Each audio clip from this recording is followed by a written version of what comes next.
Welcome back to another episode of Streetpreneur Podcast. And today we have a very special guest. She's been in the hair industry for over 25 years, and she's definitely made contributions to the hair industry. And for the people who know her, I would like to welcome Mrs. Taliah Waajid to the show today. She's our special guest. How you feel today? I feel great. Great. Thank you for having me. Yes, well, I'm happy to have you here with us. Yeah. And for everybody who would like to know, she is the executive producer, the CEO of the World Natural Health and Beauty Show. Welcome to the show, to our show, Thank the you. Streetpreneur Show. Yes, thank you so much. I'm happy to be here and so excited about this event that's coming up, April the 22nd and 23rd at the Georgia International Convention Center, the World Natural Hair, Health, and Beauty. And we're going to be out to see it, most definitely. Yeah. I want to invite all my viewers to come out, all my subscribers to come out. Yes. If you're definitely in town, please stop by. Mm-hmm. And you're going to have a great time. Yes, you are. It's naturalhairshow.org for your tickets. Good. Mm-hmm. Can you tell us the lineup this year? Is there any special guests or special celebrities that'll be coming out for this year's show? Wow, we have so much going on. You know, this year we decided that we were going to focus more on panels. Every year we do surveys, just to find out what, test the waters and find out what's going on, what people that come to the show, what do they want to see, because it's not all about what I want to do. We've been doing this show for over 23 years, and anytime you do something that long, you have to be very, conscious of, even though every show has been great, wonderful, you still have to keep your pulse on what's current and what people want to see. So this year we decided to add more panels because people want to talk. There's a lot going on in our community. People want to talk about it. And so we have panelists, we have 19 Keys who's coming. We have Stephen Speaks. We have, there's so many, I can't even think of all the people, but we have a wonderful lineup. Right. And we have 3 different panels. We have Full Circle, we have the Woman of Color in Business, and then we have the Start Feel Win podcast. Okay. How do you feel that the natural hair industry has evolved over the years? Basis where we are now in 2023, going back to when you first started your, the Natural Hair Show. Tell us about some of the changes that you've seen taking place. So, it's been a journey, and just talking about my journey in itself, there's a lot of different stories there. One is I'm from New York City, and we were doing natural hair in New York City. That's the only way that I made a living. So that's what I did. And then when I moved to Atlanta, Georgia, there was no interest at all in natural hair. No one here wanted natural hair. Let me tell you, 99.9% of the people were wearing relaxers and just didn't understand why I would even have braids in my hair or why I was wearing my hair natural. Right. So it was an uphill journey trying to, educate people on the benefits here in Atlanta. And so I had to go back to New York to do my clients here to earn money because no one here wanted it. Right. No one here wanted it. Mm-hmm. So, and now I remember, I would say, if I look at five women together, all of them were relaxed. To now, I look at 5 women together, almost all of them are natural. So it's been a long journey, long transition. And I'm just happy that I was a part of it. I'm happy that I had a big influence on the natural hair industry as far as educating people, as far as doing this show, which elevates natural hair. Yes, it does. My background, again, I'm a hairstylist, licensed cosmetologist from New York City. And another little story, there was a time where I left one salon, a braiding salon, and I wanted to go out and, to another salon and rent a booth space. I wasn't allowed to rent a booth space because nobody wanted a natural hairstylist. Nobody wanted anybody doing braids. They thought that braids were ghetto.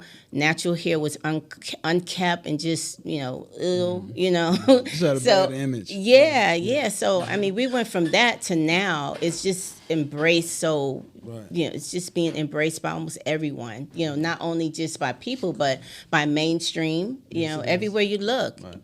it's just natural hair everywhere, and it's just wonderful. And I'm just happy to see that we're here, and that this show, has a lot to do with where we are as well. Okay. Let's touch on education for a moment. Do you feel that there's enough beauty schools right now that are teaching how to service natural hair, as far as locks, as far as dreads, or do you think there needs to be more focus on education or more facilities that are open on teaching from that aspect? Yeah, I think that there needs to be more. I don't know if much has changed. Well, I could say much has changed because back to one of my old time stories. Okay. When I'm a licensed cosmetologist, so I went to cosmetology school, and I remember, they have the book that you study from, and there was the only chapter they had in there that even had anything that talked about natural hair was a picture of a woman who had an afro. And then the way you get rid of it is you perm it. And the next lady had a perm. And that was it. It wasn't, you got afro, you need to get rid of it and straighten it. That was the instruction back then. But since then, I know for a fact that one of, my colleagues from way back, Diane Bailey, I think my lady who has the school books, the educational school books in the cosmetology schools, I think they had her, create a book for natural hair that they use in the school. So hopefully they're using that, and the students are getting the education that they need, because everything has changed now. People are not putting chemicals in their hair like they were before, and natural hair education is very important for a stylist. All right. I want to touch on social media and the image of black women with natural hair versus some white women, celebrities, I'm not going to mention their names, that are wearing braids and other African traditional hairstyles you would see African American with, and they receive a lot of backlash on social media for wearing those images. And I just wanted to hear your personal opinion of what you're thinking about other races of women or white women wearing black women's hairstyles. Well, as women, I think that you should be able to wear whatever you want to wear, basically, whoever you are. Right. It's what you're doing while you're wearing it that could be offensive or non-offensive to me. Okay. What do you mean by what you're doing? If you are trying to act like a black woman, doing the things that we do, our cadence, our style, swag, our swag, our charisma. Right. If you're just taking that overboard and you just I'll be offended. I'll be very offended by that, because you don't really want the smoke of being a black woman. So, you could turn yours off. We can't turn ours off. So I would be very offended by that. That's true. So, but other than that, I think it's okay, because there are a lot of black women that wear, hairstyles that mimic white women's hair. So that's true. Nobody talks about that. Yeah, so it's about what, who you are inside, and how does it make you feel when you wear whatever hairstyle that you're wearing. That's true. That's true. Here's another controversial topic. As far as natural hair and the images in the workplace is concerned, is that still a hot topic? I know at one time it was. It's wearing braids in the corporate workspace. Yeah, military too. Right, in the military. I want to know your opinion. Do you think that changes have taken place that's no longer really a big issue now, or is that still a part of a lot of corporations' corporate policy? It's concerning with natural hair and locks and dreads and things of that nature. I think that corporations are a little more open than they used to be about this, because I think they're starting to, the pushback that they get has the language of discrimination. Yes, it does. So corporations don't like that word. Right. And some people have filed. Yes, people have filed lawsuits, and it is discriminating when because someone wears a particular hairstyle. They're frowned upon or treated differently, treated poorly. Yeah, that is discrimination. So I say, as long as your hair is clean and it's presentable, as far as it's clean, it's moisturized, it's conditioned. Styled. Go with it. Yeah, you can go with it. And go with the flow on it. Yeah. Okay. And where do you see your expo as far as just growing it and scaling the business? Do you see your expo going international, or you plan on just keeping it here in the United States? Or just tell us, what are some of your future plans as far as scaling the business? Like I said, I like to kind of listen to what consumers say and what it seems like consumers want. Okay.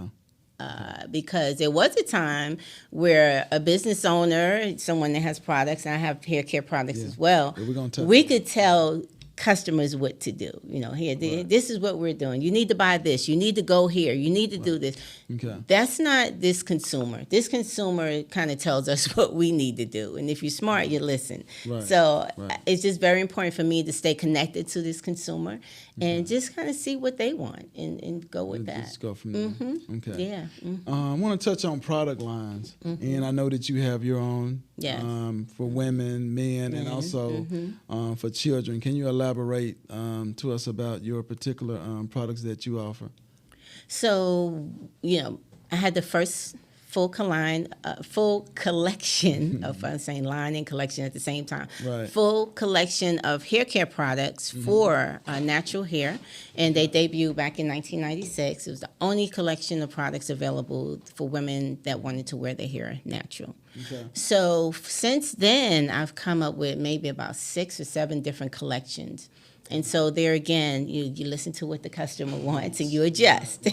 So, but the funny thing about it is that particular collection is still very relevant today. It's still being sold. The sales are up double digits. So, yeah, that's great. Can consumers purchase product line? You can find them at all of the beauty supply stores, Targets, some Targets, Walmart, Rite Aid, Sally Beauty. Yes. And online at naturalhair.org. And there are natural products, or they're products that are formulated to care for natural hair, which means a lot of moisturizing, a lot of conditioning. We also have a protective styles collection, which was formulated for women that wear braids, they wear wigs, weaves, just to keep your hair healthy underneath those styles. And we say, show your real hair some love, I get it. Yeah. I want to touch on the business side a little bit. And what is your opinion? Was the Chinese or the Japanese market controlling, certain percentage of the hair industry? And African Americans are their biggest consumers. Do you think they're going to have an influence and maybe try to push product lines or maybe purchase an aspect of the natural hair market? Oh, they're doing that now. Okay. Yeah, they're doing that now. Can you elaborate on it for us? What do you mean when you say they're doing it? And doing it in which aspect? Well, they're buying, companies and they're making their own products and putting them on the shelves. And the average consumer does not know that is owned by someone other than a black founder. So they're doing it. Just like the other companies are doing it. Right. But it's all a result of just black people not working together. And when we get into that conversation, there's so many reasons why we don't work together that can stem back as far as slavery. So that's a whole other conversation. It really is. But a lot of those remnants are still alive today, and they affect the way we operate and the way we do business with each other, the way we do business with each other, the way we do business. Period. Yes. So those are some things that we need to work on, and I think I see a lot of it, that we are working on it in small little pockets. I see it so more than I've ever seen it. Okay. So I could say that we definitely are moving in the right direction with that. A lot of young people are, looking back and bringing someone else with them. Right. And I just think that's really good, because that's just what we need. It's enough for everybody here. Right. We're such creative people, and I always say that we're always going to be able to make money. Never have a problem making money. It's the business part of it where we need help. We're 400 years behind with that part. You can't go to Auntie because she's run a successful business corporation and say, hey, how do I do this? We don't have that luxury like some other people do.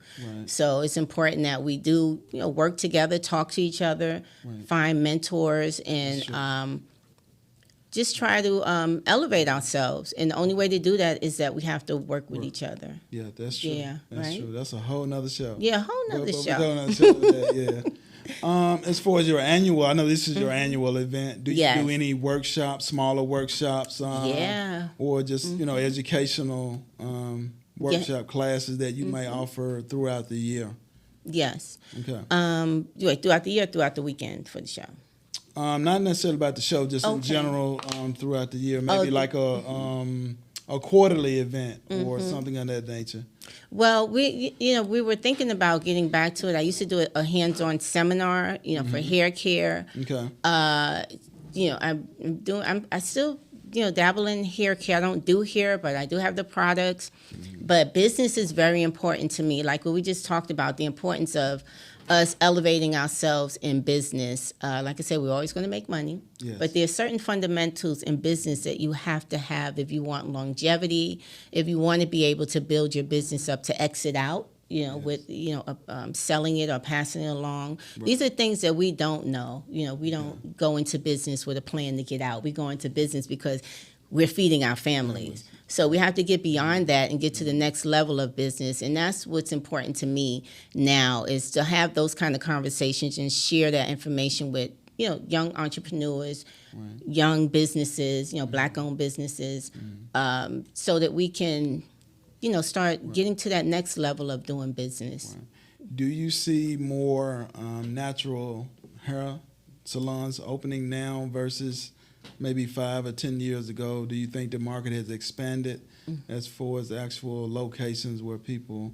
women and men, are also going to get their services as far as natural hair is concerned? I can say that definitely, because no one's getting relaxers anymore. So I definitely see the growth. Say that definitely see the growth.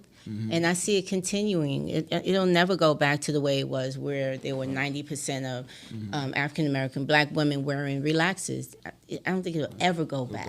Because I think what was lacking, was that women didn't know they had a choice, because we were told that, our hair was ugly. As soon as it comes out of your head, you have to get the new growth permed and, get rid of it. Don't let anybody see it. So now that we know we have a choice, a lot of people are choosing to be healthy and wear their hair natural.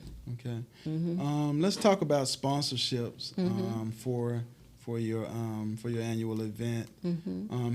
How important is it of having the correct sponsors who really believe in natural women's hair?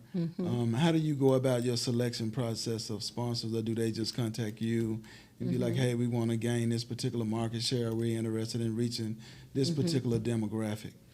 Well, we've been doing this show for years without any sponsors. So I'd say over the last maybe 3 years, we started really focusing on bringing in sponsors, because when you do an event like this, you have to one-up yourself every year. That's how I look at it. It's like after about a month after the show, I'm not impressed with the show. It could have been the best show in the world. I'm looking at how can we do this better next year and bring a better product. And so for sponsors, this year we have Walmart. Walmart is our sponsor, and I wanted Walmart because they do have a multicultural section in their store for natural hair, curly hair, and I figured that all the dollars that we spend in Walmart, and they are in our communities, that they should support this show. Yeah, they should. They should show their support for this show. A lot of companies are wanting to just reach out and be more inclusive and learn more about how they can be supportive. And so I'm very excited to continue the conversation with Walmart on how they can continue to, help elevate, what's going on in our community. And by them doing this show is one way there. And then I think, people are going to be happy to see them there, because you spend your money. It's just good to know that, okay, this is a Black event. Oh, they're here. They're supporting this Black event. Right, and it's also important for them to carry the product lines. Yes, and they carry the product lines of a lot of the vendors that are going to be there at the show. So and then so they're a good fit for the natural hair show, and for the women of color in business, we specifically went after companies that can offer information about funding, about gaining capital, about business fundamentals. So we have Charles Schwab, we have Wells Fargo, and Walmart is going to be there as well, because they're going to be talking about how do you get your products into their stores. So yeah, that's how we go about it. So the Women of Color in Business Summit is that Thursday before the show. It is April the 20th. And right now I know that we have the tickets are normally $100, but I think this week and I think next week coming up, I know that they're doing a special. So if you go to the website now, they have discounted and free tickets. So that's the Women of Color in Business Summit. That is Thursday, April the 20th, and that's naturalhairshow.org. Okay. Let's talk about briefly some of the competitions. I know a lot of people come out for the hair competitions, and just kind of elaborate on that. Elaborate with us about what's popular and what do you like. So I mean, I know you like all of them, but I like all of them. Yeah. All of them. Yeah, I can't even choose one because each one has different energy. The barber competition, the guys, they bring a whole different energy and excitement. And then we have the braid competition. That's a different energy because, the intricacy it goes into doing those braid styles. And it's not just about the hairstyle, it's a total look. So they go all out. They just put it like that. They go all out. And for the lock competition, I'm just always amazed at what they do with the lock styles. I'm just always amazed. So there can be long locks, short locks. It's really exciting. Really exciting. All of the competitions are. And then we do a consumer competition. We do the best beard competition. So that's just guys that are in the crowd. Who thinks they have the best beard, and then they give away money and products for that too. So that's always fun. Okay. And what about men like me with no hair? The best bald competition. Right, the best bald competition we have to add that. That's kind of cool, though. The best bald competition, because bald heads, that's in style. I'm trying to grow my hair back. You don't need it back. You wear it well. It looks very nice. I need it back. No. One more time. Just one more time. Yeah. But I want to thank you for coming out to the show. Yeah, thank you. Is there anything else you want to add, or how can people get in contact with you, or just in general to get information about the show? Okay, so you can follow the show at Natural Hair Show. You can follow me at I am Taliah Waajid, and you can follow the Taliah Waajid brand at Taliah Waajid brand. And if you want to purchase products, it's naturalhair.org. And for the Natural Hair Show, it's naturalhairshow.org. Okay. And remember that was a lot. and remember the date, April 22nd and 23rd. The 23rd. And what is that location again? That's going to be at the Georgia International Convention Center in College Park, Georgia, right at the airport. Right there. Very convenient. Yes, very convenient. Yeah, even if you're coming from out of town, you don't even have to get a taxi or Uber or anything. Just, get on that tram and you're right there at the convention center. That's true. Well, we want to thank you for coming out to Streetpreneur Podcast. Yeah, thank you for having me. And we definitely look forward to having you back next year, or any other updates on any other particular natural hair products or services or company that you're offering. So, and we want to thank you for taking time out to come out, and welcome. Thank you so much. Thank you. And please subscribe to the channel and look forward to us next week. We'll be having more entrepreneurs coming up, telling their testimony and their journey. And we look forward to you, and thank you.